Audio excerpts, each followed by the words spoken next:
12 children stand in a borrowed villa with almost nothing to their names. The oldest is in his mid-20s.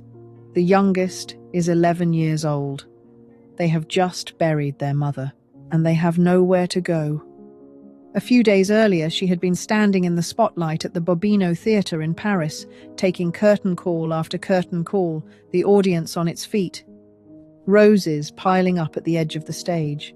The papers called it a triumph, one of the greatest comebacks in the history of French entertainment. She had gone to bed happy that night. She did not wake up.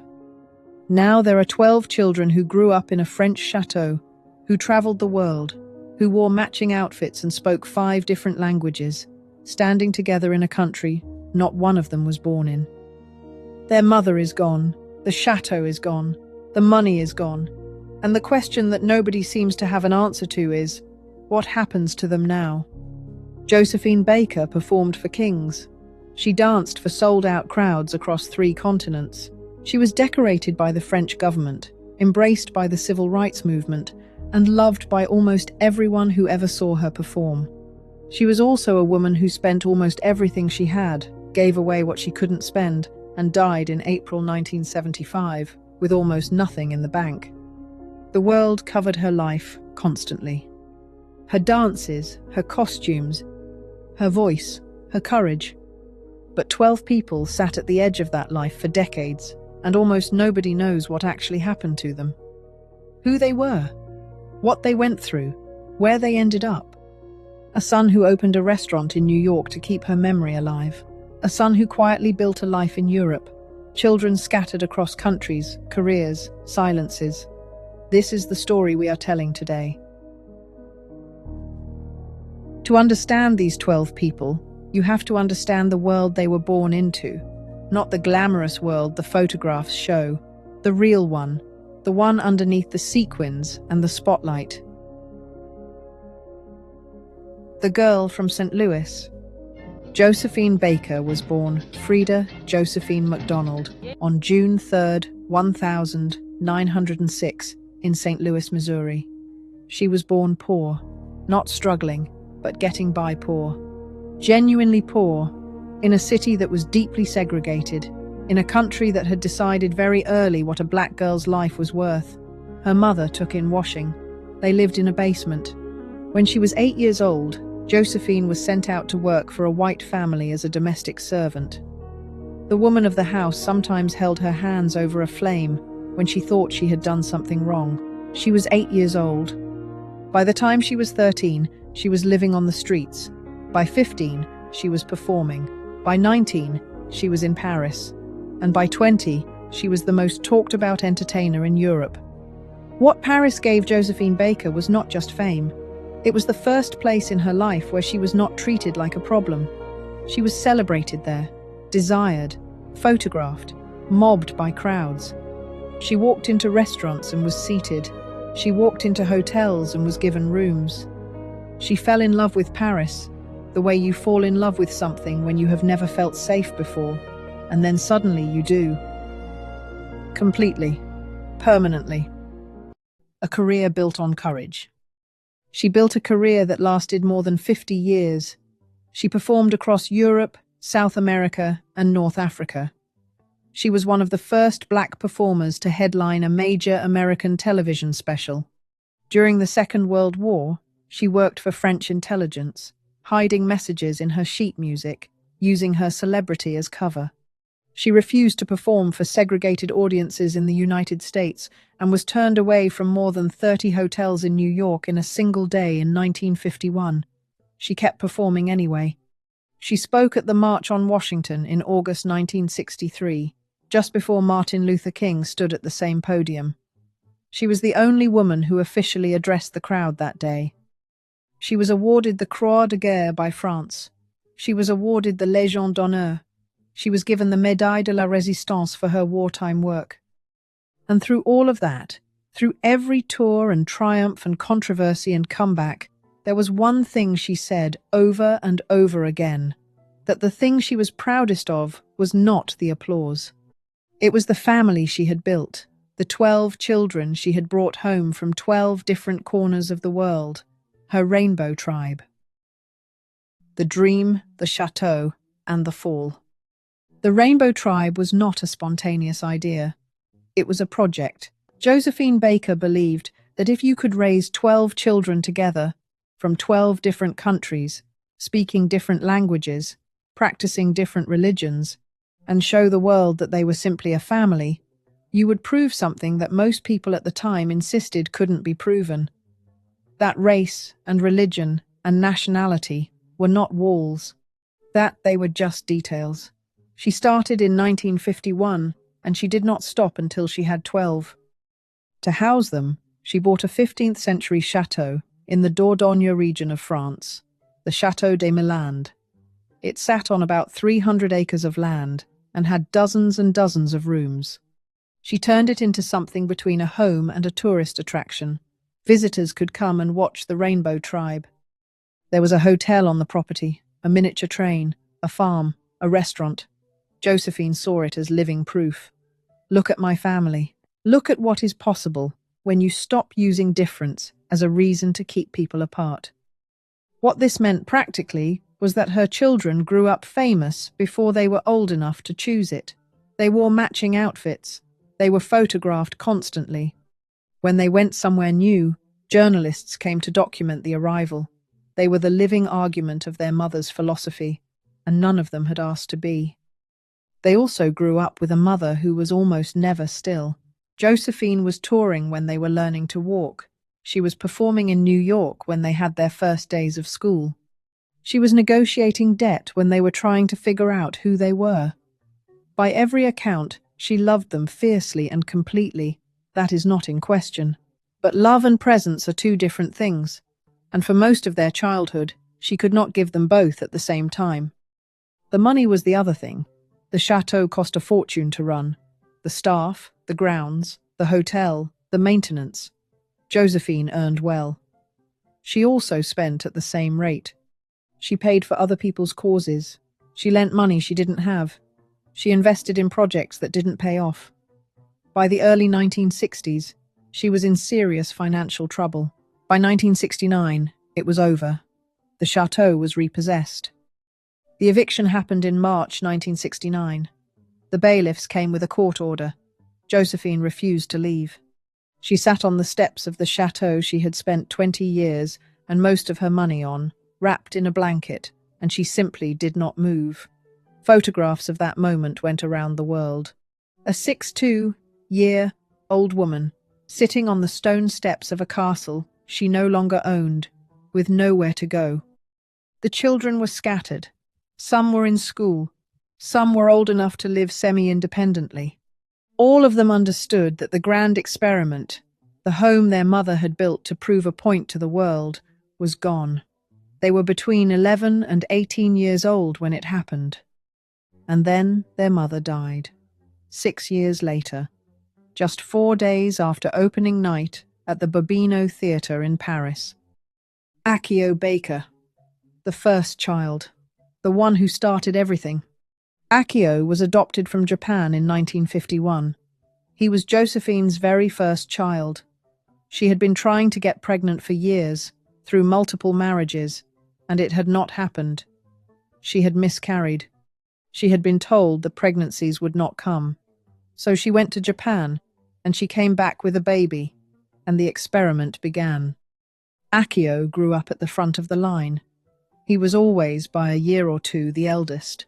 That carries weight in any family. In a family of 12, adopted from different countries, raised in a French chateau by a mother who was also a global celebrity, that weight was something else entirely. He was the one who spoke to the press when they came. He was the one who was photographed most often at the front. He was the one who bore the symbolic load of being first, of representing the idea of the rainbow tribe before the idea had even fully formed. What happened to Akio after his mother's death is something he has spoken about rarely. He settled in France. He lived quietly.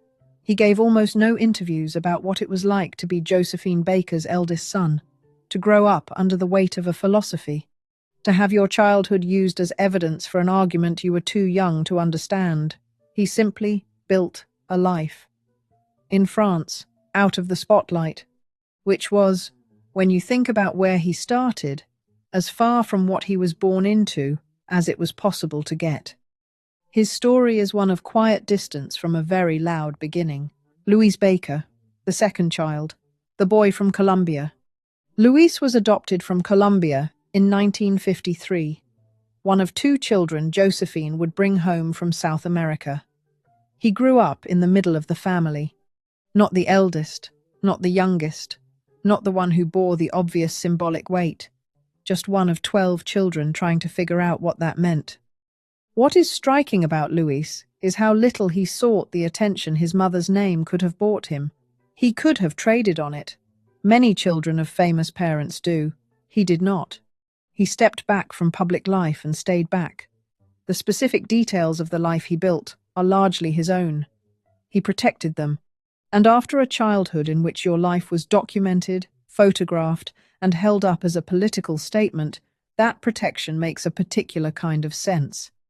Luis's story is one of a man who chose privacy like it was something precious, because for him, it was.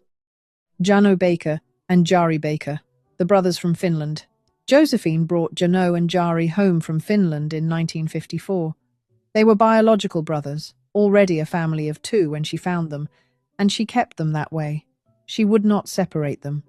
They came as a pair, and they remained one. Growing up as a pair inside a family of 12 meant something different for them than it did for the other children. They had each other in a way the others didn't. A pre-existing bond that the chateau and the tours and the debt and the chaos couldn't touch. When everything else was uncertain, they had that. Both brothers settled in Europe after their mother's death. Jari, in particular, stayed close to France. He gave occasional interviews. He spoke about his mother with warmth, but also with the clear-eyed honesty of someone who had enough distance to see the full picture. What he always said was that she had been magnificent and impossible in equal measure, that he had loved her completely, that the childhood had been unlike anything else in the world, good and difficult and strange all at once. For Janot and Jari, the answer was each other. The children of faith and womanhood Moise, Brahim and Marianne. Moise Baker, the child who carried his mother's theology. Moise was brought into the family to represent the Jewish faith. That was part of the project. Baker wanted her family to represent different religions, as well as different countries. There would be a Jewish child, a Muslim child, a Catholic child, a Protestant child. The idea was that they would all sit at the same table, and the world would see that it was possible. Moise's story sits at the center of what the Rainbow Tribe actually was, not just a family, an argument. Moise was not adopted simply because Josephine needed a child. He was adopted to prove a point. That may be the most complicated thing any of the 12 had to carry. Not just the weight of a famous parent, but the weight of being a symbol before you were a person. He grew up, as they all did, in a home that was also a political statement, a family that was also a demonstration, a childhood that was also evidence. Moise settled in France. He has spoken occasionally about what it meant to grow up the way he did, selected for a role before he could speak, assigned a function in someone else's vision of the world.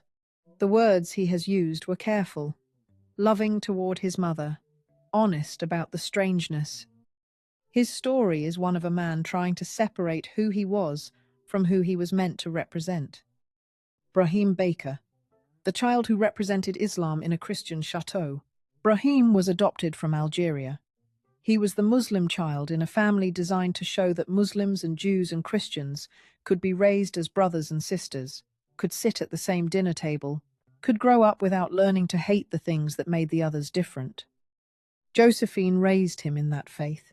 She made sure he had what he needed to practice it. She took this seriously. She did not just put Brahim in a French country house and forget what he had come from. She tried to honor it. What Brahim made of that as an adult is something he spoke about rarely. What comes through in the few accounts that exist is that he felt genuinely loved, that the family was real to him, not just a concept. that whatever its origins, whatever the philosophy that had created it, these were his brothers and his sisters. The chateau was his home.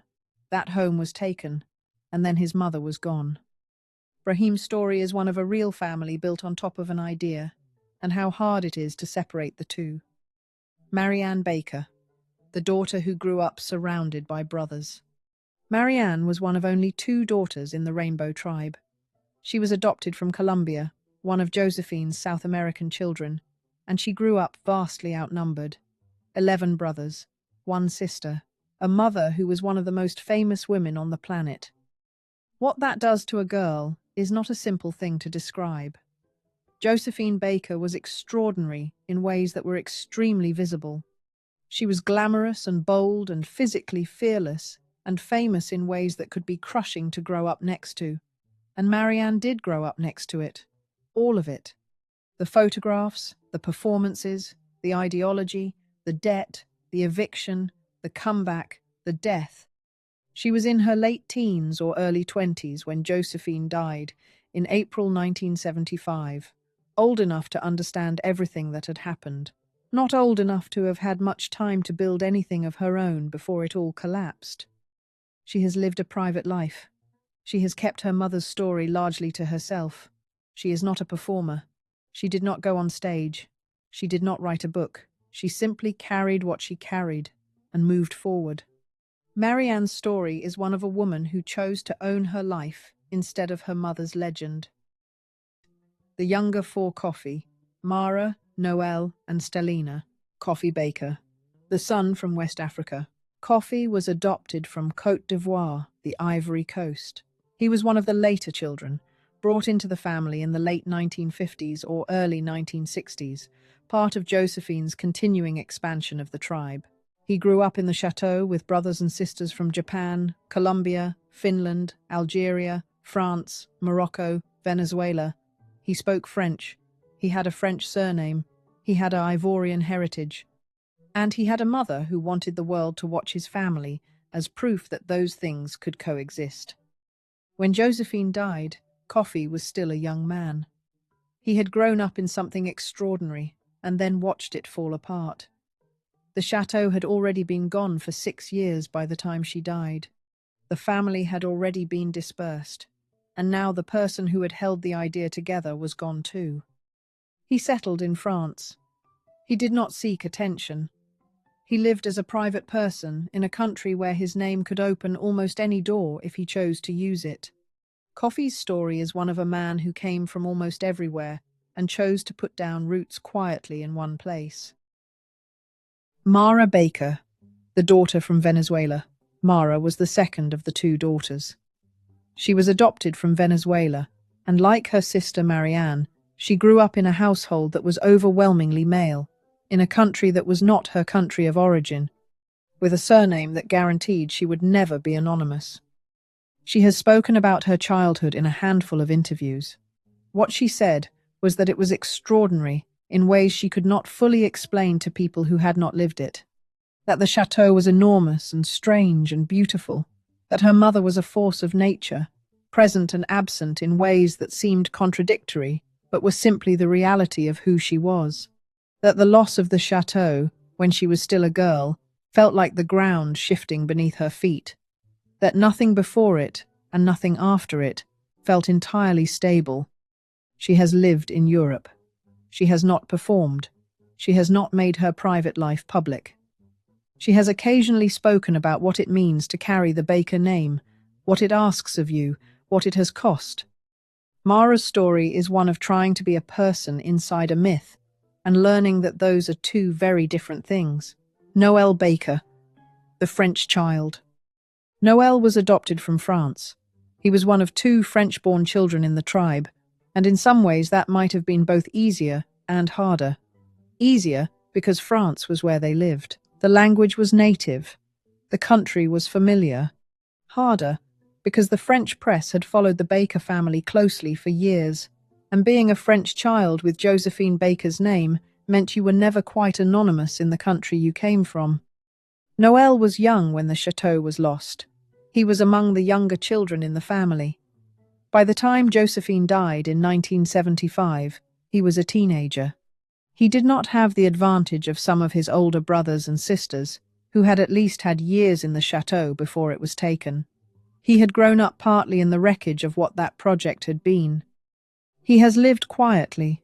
He has not spoken extensively about what the years after 1975 were like. He settled in France and has remained there. Noel's story is one of a quiet man who grew up in the loudest possible family. Josephine Baker, the youngest daughter, the last child brought home. Stelina was adopted from Morocco.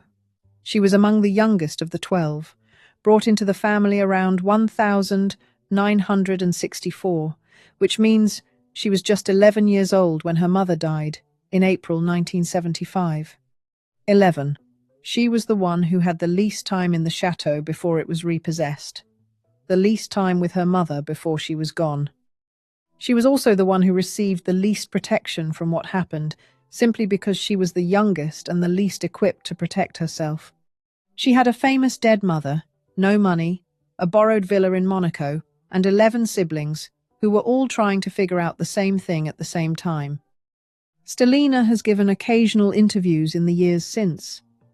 What she has said is that Princess Grace of Monaco was kind, that the villa was a refuge, that she was grateful. She has also said that being 11 years old and suddenly, without a mother or a home or any certainty whatsoever, was something she has spent most of her life coming to terms with. She has not performed. She did not become famous in her own right. She married. She has lived in France. She has occasionally participated in tributes to her mother, because honoring Josephine Baker is one of the things the children do. It is something they share. It is one of the ways they stay connected to each other and to what they came from. Stelina's story is one of the youngest child finding her footing decades after the ground disappeared. Jean-Claude, the son who kept the lights on. Jean-Claude Baker, the son who refused to let her be forgotten. This one is different. Jean-Claude Baker's story stands somewhat apart from the others, because Jean-Claude made his life's work out of making sure the world did not forget Josephine Baker. Jean-Claude was born in France. He was brought into the Baker household as an adolescent, and the question of whether his adoption was ever fully formalized has been contested. What is not contested is that he considered Josephine Baker his mother in every way that mattered. He said this many times. He said it in print. He said it in interviews. He built his entire adult life around it. He came to New York. He worked as a waiter. He worked in restaurants. He saved money for years. And then, in 1986, on West 42nd Street in Manhattan, he opened a restaurant called Chez Josephine. The restaurant was decorated with photographs of Josephine Baker. The walls were covered with her image. The music played was the kind of music she would have played. Chez Josephine was not just a restaurant. It was a love letter, an act of remembrance. A French-American cabaret in the middle of New York City, built by a man who had decided that keeping her memory alive was the thing he needed to do with his life. He did not just open the restaurant. He wrote a book. Published in 1993, it was called Hungry Heart, The Life of Josephine Baker. He co-wrote it with a journalist named Chris Chase. It ran to nearly 500 pages. He spent years researching it. He interviewed people who had known her. He went back through archives. He was not gentle about the difficult parts. He wrote about her complexity, her genius, her blind spots, her extraordinary capacity for love, and her equally extraordinary capacity for chaos. He was not asked to write the authorized biography. He was not given permissions or blessings. He did it because he believed the story should exist, and because he was the one who wanted to tell it. Chez Josephine remained open for more than 3 decades. It became an institution on 42nd Street, a place where people came to eat good food in a room full of a dead woman's photographs and feel, briefly, the presence of something that had once been very much alive. Jean-Claude Baker died in 2015. He was 70 years old. He had spent nearly 30 years keeping Josephine Baker's name alive in a city that might otherwise have let it fade. He had fed thousands of people in a room named for his mother. He had put her story into a book that anyone could read. He had done it without being asked. Jean-Claude's story is one of a man who turned grief into a life's work and did it in the most practical way he knew how. He cooked for people. He told stories. He kept the lights on. What they all share. Now pull these 12 people together. Step back and look at what they share. All 12 of them were chosen. Not born into this family. Chosen.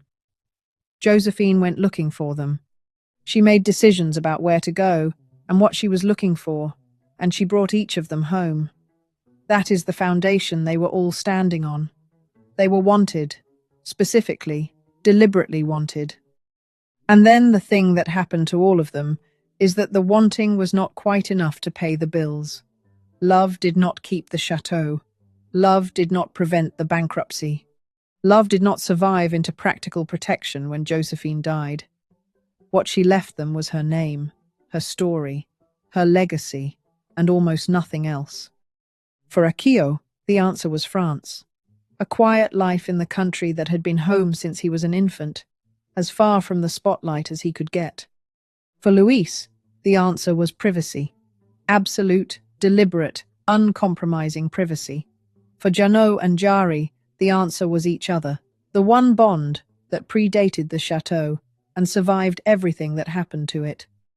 For Moise, the answer was distance. Distance from the symbol he had been born into and the slow work of becoming a person underneath it. For Brahim, the answer was holding on to the things that were real. The family was real. The brothers and sisters were real. The faith was real. Those things could not be repossessed.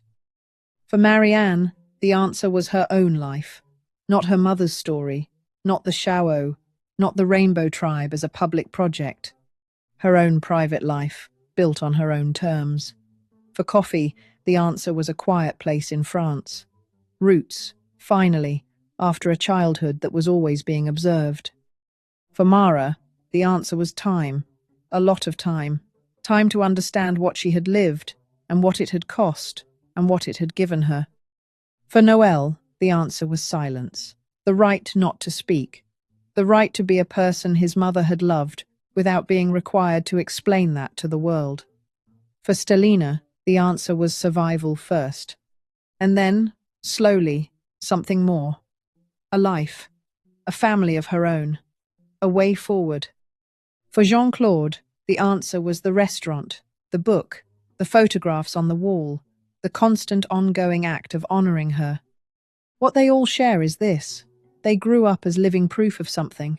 Before they were old enough to have opinions, they were evidence. Their family was a demonstration. Their childhood was an argument. And when it was over, when the chateau was gone and the money was gone and finally their mother was gone, they each had to figure out what was left of them once you took the argument away. Some of them found the answer easily. Some of them are still finding it. The thing that connects all of their stories is a small, specific, almost invisible detail. Not the chateau, not the fame, not the eviction or the poverty or the borrowed villa in Monaco. It is this. Somewhere in each of their childhoods, there was a photograph taken of all 12 of them together, matching outfits, matching shoes, standing in a row in front of the chateau, smiling. Josephine somewhere nearby, probably just out of frame, probably about to go on tour. That photograph existed. It was real. For a while, those 12 children were all in the same place at the same time. Children in a home their mother had built for them before anything had been lost. Every single one of them had that. The rest of the story is everything that happened after. Now go back to April 12th, 1975. Go back to that night in Paris. Josephine Baker had spent the days before her death doing something she had not done in years. She was reading the reviews. The Bobino show had opened to the kind of reception that made journalists reach for the largest words they knew. Standing ovations, tears in the audience. The 50-year anniversary of her Paris debut, and she had walked out on that stage at 68 years old and made every person in that theatre feel that they were watching something they would never see again. She went to bed happy. Her press agent found her unconscious in the morning. She was taken to the hospital. She did not regain consciousness. She died on April 12th, 4 days after opening night, of a cerebral hemorrhage. The outpouring that followed was enormous. France placed her in the Panthéon, which is where France puts the people it considers most essential to who France is. She was the first black woman ever honored that way. Thousands of people lined the streets. There were tributes from governments, from civil rights leaders, from entertainers across the world. And in Monaco, in a villa provided by Princess Grace, 12 children sat with all of that swirling around them, and no money and no home they owned, and no certainty about what came next. Princess Grace of Monaco, Grace Kelly, the American actress who had become a royal, had been a friend of Josephine's. She had admired her for years. When she understood that the Baker children had nowhere to go, she acted. She offered them a villa in Roquebrune, Cap Martin, close to Monte Carlo. A real house, walls and a roof, and a place to stay. It was not the chateau. It was not 300 rooms in the Dordogne. It was enough. It was enough, because someone who did not have to do anything did something. Because Princess Grace could have sent her condolences and moved on, and nobody would have called her out for it. She did not move on. What happened to those 12 children after that is 12 different answers to the same question. What do you do when the life you were raised in vanishes and you have to build something else from whatever is left? Some of them did it loudly. Most of them did it quietly. All of them did it.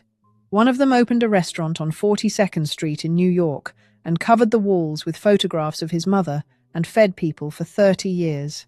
He was not trying to be famous. He was trying to keep something alive. The world always covered Josephine Baker's life.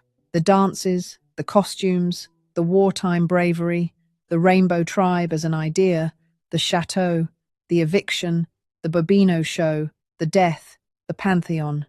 There was always a story about Josephine Baker to tell, because her life was extraordinary from beginning to end, and the world knew it. This video covered what came after.